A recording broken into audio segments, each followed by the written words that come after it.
Welcome to, what was I going to say? Oh yeah.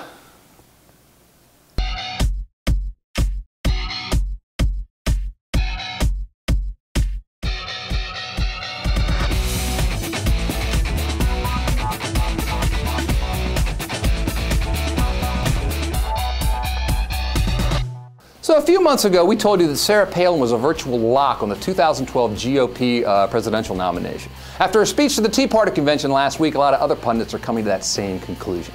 Nate Silver over at 538.com actually ran the electoral math to see how Palin could win. Andrew Sullivan's been comparing her to Eva Peron, and David Broder in the Washington Post this week wrote this lengthy love letter to Palin in which he called her a politician who, quote, knows who she is and how to sell herself, even with notes on her palm. But more than that, Sarah Palin knows who she's selling herself to. She knows her audience, and you know what? I know her audience, and you know her audience as well. Her audience is motivated primarily by resentment, but let's use a better, more accurate word, hatred. They hate liberals, they hate the elite, except for the financial elite, because they're the great capitalists who are going to save us. Which leads into number two, her audience is confused. These are the people who want to keep government out of Medicare. These are the people who lambaste Obama for using a teleprompter but think it's okay when Palin scribbles on her hand like a high school student cheating on a geography test. They blame the liberal media for indoctrinating the country but hang on Fox News' every word. And they talk about the Obama cult of personality, but they've bonded completely and passionately with Palin. She is them, the mighty Avenger that's going to right all the wrongs that's been done to them. Real. You know, here's where identity politics meets reality. You think Palin's going to protect you from the elites? Really? So when Wall Street comes along with those big campaign checks, she's going to turn them down. She's going to protect your interests, but how's she going to do that? Lower taxes on the wealthy, trickle down! Yeah, how's that worked out for you these past couple decades?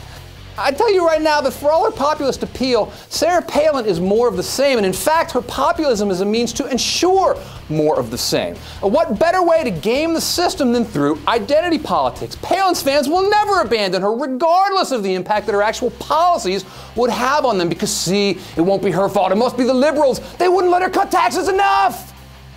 If I got all the money, I love this. This is fake populism, calculated populism, a populism that demands to be crucified on a cross of gold. The fans, they just don't get it. You know what? But they will. And hard. During the presidential campaign, the entire, I wrote a few things down.